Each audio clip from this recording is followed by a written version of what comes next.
The federal देश के दर्शकों को नमस्कार। आज हम बात कर रहे हैं दिल्ली के ईयर एंडर पर, यानी कि 2025 को अलविदा कहते हुए हम आपको बता रहे हैं कि पूरे साल में राजनीतिक गतिविधि दिल्ली की कैसी रही है। तो आइए अब शुरू करते हैं।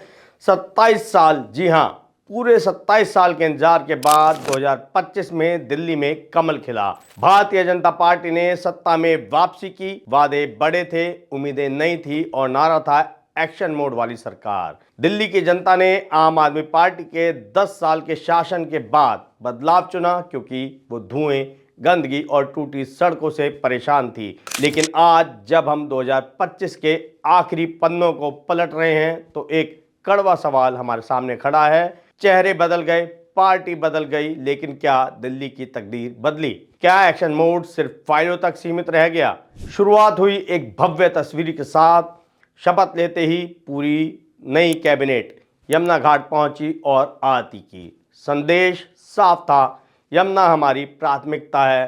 सरकार ने तुरंत 2 मशीनें भी तैनात की और दावा किया कि अब यमुना का प्रदूषण खत्म होगा। लेकिन हकीकत क्या रही? पर्यावरण एक्सपर्ट्स ने पहले दिन ही चेतावनी दी थी कि बिना सीवेज ट्रीटमेंट प्लांट एसटीपी को ठीक किए ये मशीनें सिर्फ मेकअप यानी कॉस्मेटिक ट्रीटमेंट है। और हुआ भी वही।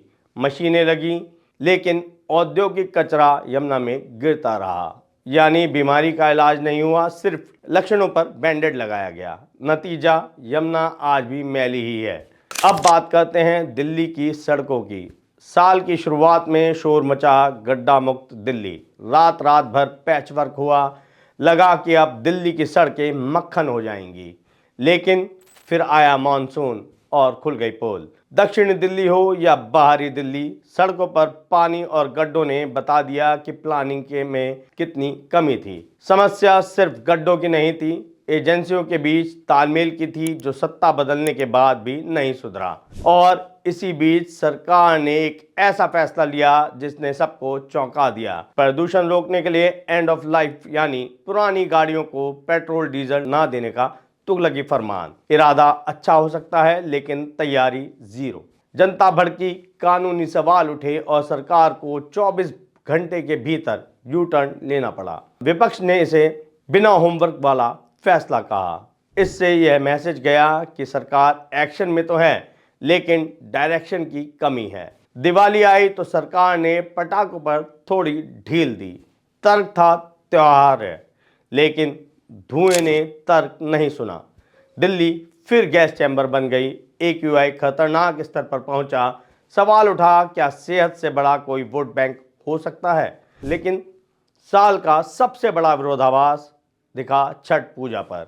याद है आपको, जब आम आदमी पार्टी की सरकार यमुना में झाग हटाने के लिए केमिकल स्प्रे करवाती थी तो बीजेपी उसे जहर कहती थी।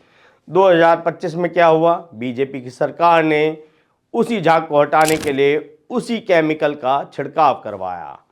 आम आदमी पार्टी ने पुराने वीडियो वायरल कर दिए। जनता समझ गई कि कुर्सी बदलते ही जहर भी दवा बन जाता है।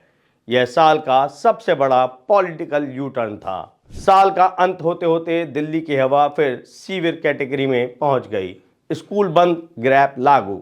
इस बार सरकार ने माफी मांगी, लेकिन साथ ही ठीकरा पुरानी सरकार पर भी फोड़ा। मंत्री मनजिंदर सिंह सिरसा ने कहा, 8 महीने में जादू नहीं हो सकता। बात सही है, 10 साल का बिगाड़ 8 महीने में ठीक नहीं हो सकता। लेकिन जनता ने आपको 27 साल बाद चुना ही इसलिए था क्योंकि उन्हें कारण नहीं, निवारण चाहिए था। तो निष्कर्ष क्या? 2025 ने साबित किया कि सिर्फ सरकार बदलने से सिस्टम नहीं बदलता। इरादे भले ही नेक हों, लेकिन बिना ठोस प्लानिंग और कड़े फैसलों के दिल्ली को सांस लेना मुश्किल होगा। बीजेपी सरकार ने यह दिखाया कि वो कोशिश कर रही है, लेकिन 2026 में जनता कोशिश नहीं, नतीजे मांगेगी। आपका क्या मानना है? क्या पिछले 1 साल में आपको जमीन पर कोई बदलाव दिखा? कमेंट में अपनी राय जरूर लिखें। अगर आपको यह विश्लेषण पसंद आया तो वीडियो को लाइक करें और चैनल को सब्सक्राइब करें। देखते रहिए द फेडरल देश।